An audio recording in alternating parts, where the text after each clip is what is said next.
Good morning, everyone, to this S&D press conference on the presentation of the second edition of the Progressive Society report, The Great Shift. I have here the short version and the long version, which is distributed in this room. So everybody here, please get a copy. I'm happy to be with our three speakers today to speak on the report and in the initiative. Iratxe Perez, our S&D Group President, ANDRIEU, S&D Vice President in charge of the Progressive Society Initiative, and online with us, Paul Nerup Rasmussen, Chair of the Independent Commission for Sustainable Equality, and, of course, former Danish Prime Minister and PES President. With this having said, I hand over to Iratxe, and then we have the three speeches, and then afterwards, of course, time for your question. Thank you. Thank you, Uta. Good morning, everybody. Today we present an important report for the group and in fact for the social and democratic family across Europe. This is the outcome of some very intense work from the Independent Commission for Sustainable Equality. This commission is made up of 25 experts from different fields. They represent different geographical areas of Europe, and this is under Paul Nerup Rasmussen and Teresa Ribera. Here in the European Parliament, Vice President of the S&D Group, ANDRIEU, has led this project, and I'd like to thank everyone for this very important project. This is a roadmap for the Great Shift. There's over 300 pages and over 200 proposals for the medium and long term. In the Parliament, we're working on the day-to-day task of legislation, but as a political family, we are involved in a process of reflection to look at a longer term in a coordinated manner in all areas. This is the only way that we can have a holistic vision, but with very specific proposals so that we can head towards more sustainable, fairer society with more solidarity, a more human solidarity. We want to put an end, we want to adapt capitalism. This is a very useful project. In 2018, this commission produced a report with a range of recommendations which allowed us to negotiate with Ursula von der Leyen, for example, at the beginning of this legislature. It allowed us to have a significant impact in the Commission's work programme for the 2 years after that. And I'll give you two examples. The European Green Deal and climate law, these are now a reality. The Socialist Commissioners are responsible for the most progressive policies in the College of Commissioners, and in all institutions we're working on a daily basis to ensure that we can help set the path for the European Union for the coming years. This new report will help us in the second half of this mandate, and I'm sure it will also have a significant impact for our electoral programme for the next elections. And now we are launching a reflection process with our partners, with our parties, and with our activists as well. These are our values: solidarity, equality, social justice, but tailored to the new challenges that we face: global warming and the climate emergency and digitalisation. Moreover, in the European Council, the socialist governments are pushing for this as well, and I'll just mention the drive from the Portuguese government for the social pillar, for example. Hopefully this will have more impact over the coming months. Now, some of these aims which are included in the first report are coming closer. For example, reform of the European semester to include UN SDGs. Now, this report has been drawn up by independent experts, and there's some very demanding proposals, very ambitious proposals that we still haven't discussed with our political family, but that's something that we will do, and that's what we want to do now, to continue with this work and to be able to have a discussion, reflect on these ideas in all different fields, and with all our political parties, but also with civil society and society at large. Now, some of our proposals have already been sent to the European Commission, and I'll send a few points over to Ursula von der Leyen in a letter. For example, a law against poverty, which is binding, a law for biodiversity to restore ecosystems, and also an international summit for well-being, for well-being. I won't go on much more. You have the full report available to you. We have COP26 in a few days, and we all know that the challenges are significant. For many problems, we need global solutions. We cannot leave people behind. We cannot allow the most vulnerable to be paying for climate policies, but we also need to support farmers and the transport sector as well. So this is why we have to bring all policies together. We have to have an overarching holistic view, and this includes economic governance. So this is what we have: solidarity and coherent view for the future, a great shift which will be difficult, but it is possible, and our political family has the vision, the capacity, the experience, and the confidence to be able to achieve this. Now, by way of conclusion, the launch of this project and this report will be officially launched on the 12th of November in Paris. We will have some open meetings, and we'll have our colleague Ana Hidalgo, who's the candidate in Paris, as well as with other political leaders from the European S&D Group. Thank you very much. Iratxe, Eric, s'il te plaît. Oui, merci. Yes, thank you to both of you. So let me show you this. It's here. It's important because at the end of the day, and now at this time before the press, we want to show the results of a year of work. I'd like to thank the two co-chairs for what you've just heard, Teresa Ribera, who has helped us in this, and the 25 experts who intensively worked on drafting this document. This is a formalization of this analysis. And Marcel, Antoine, our services, etc. And Iratxe, to yourself, when we decided together to go down this road, it was essential because it was a time that was actually a rethinking of our political family, and what is at stake here is to have elements to analyze and make proposals. So from the introduction, as you heard, the first main stage, and well, from the 12th of November, there will be a major event where our European leaders, progressives, well, it's a bit, they will be there. Iratxe, I'm sure, can back this up, around Annie Hidalgo, will go into this document and look at the future of these ideas and our ideals and our common work and the work that is at hand for actually to bring about this great shift that Iratxe just referred to, which is the title of our report. This is an important moment because it is part of work that is not purely philosophical or academic. It's not just the think tank approach that comes up with concepts.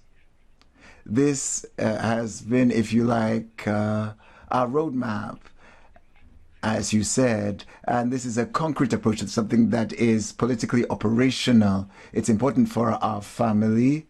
So we're taking note of taking stock of the situation. We're making concrete proposals. It will be the great shift. 242 proposals, more than 300 pages. So it's really in-depth work. I'd like to invite you to read it, which might be a little hard to do, but each word, each sentence has been weighed and is a choice and is a small revolution for change, and it gives you the thinking of our social democratic group. So very briefly, and this is my mission, there are all these, there's a narrative here. And we work from the taking stock. We say capitalism, which we've had around the world for over 50 years, has become an unfair and economic paradigm. Can we accept 1% of the richest people, I'm talking about Europeans, own over 25% of European wealth at a time when we have 21% of the European population considered living beneath the poverty line, millions of people. And so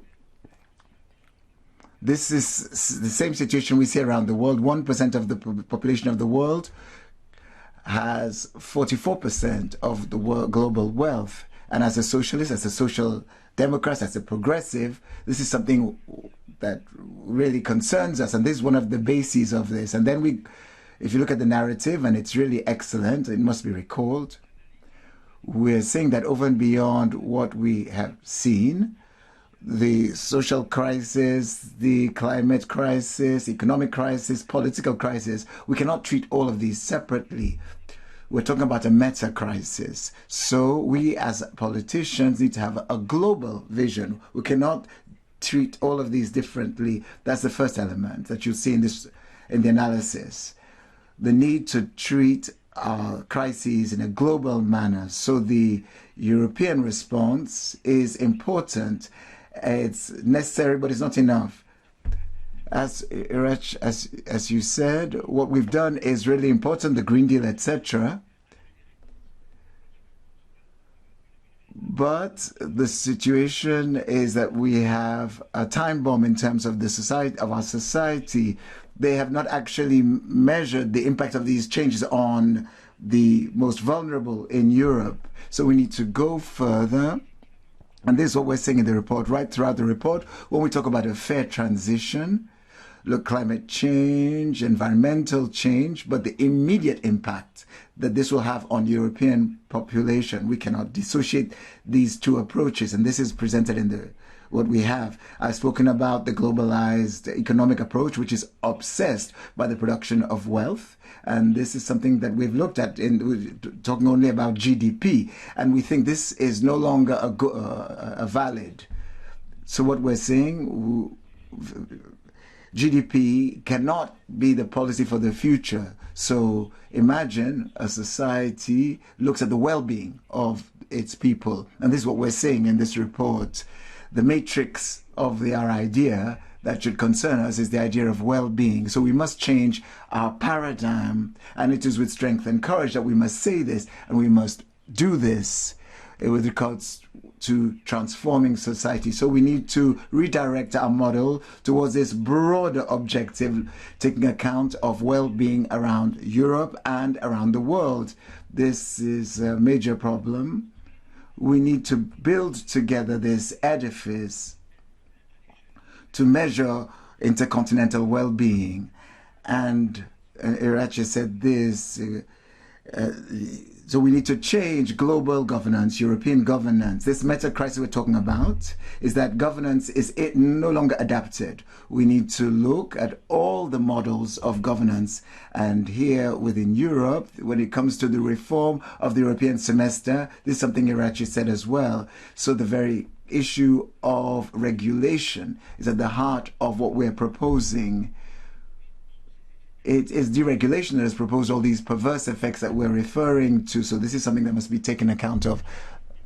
I think we must also measure that all the crises are linked. The European Union is threatened by major political upheavals coming from far-right or nationalist parties that feed off the poverty and precarity, and this fact that certain people are being left to the side, and people are perishing, and we must respond very concretely to this. How do we reinstall a balance? How, as politicians, do we accomplish our mission to take care of the majority of people and look at these issues of poverty and inequality? And this is what we have in the recommendations. I'm not going to go into all of them. There were so many of them. I think you already said this. We need to look at the reforming economic governance in Europe and the transforming of the semester. The semester must have a socio-ecologic agenda that is ambitious, that can guarantee thematic justice and a very fair transition. And this is Iratxe, we talked about this in the Bureau. So this is what we need. So we need to strongly and sustainably reduce endemic poverty, and the anti-poverty law that we're proposing is not just a play of words. It really speaks to the matrix of the proposals that we have in our 242 proposals. Also, biodiversity should not be something that's on the sidelines. It's something that we should take on with force, courage, and responsibility.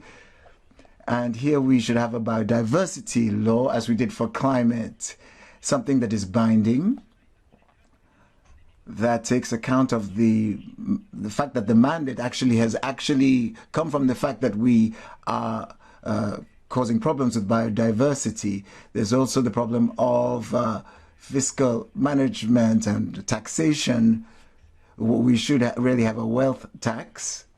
And here, because there is a problem of redistribution and tax justice and social justice, and at the global level, the European Union must move into what the EU has been doing with the agreement from the OECD with regards to taxation of big companies. We should look at the future economy of the world connected to sustainable development. It's the only viable way forward, and with a convention with the European Union with regards to responsibility of companies. Companies must take on their responsibility, and our policies and politicians must be vigilant with regards to social and environmental control of companies. This is what we're proposing. And lastly, I think we must demonstrate how European policy can be a powerful tool for social and ecological transformation of the world. At the time that COP26 is starting, I think we should say to this report, and I'm saying this to you as journalists, there must be proposals that can really help us and feed into COP26. We will have proposals next week. I think, Iratxe, you will be chairing that meeting, and we'll have proposals for COP26, and that is part of the report that you are seeing today.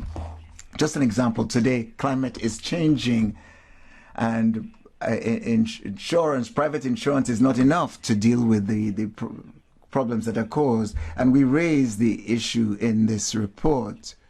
We should have insurance that is similar, climate insurance, like we have health insurance. We have more people paying into the system, so we share the cost, so we can guarantee the fact that there's not too much of an impact on the poorest amongst us.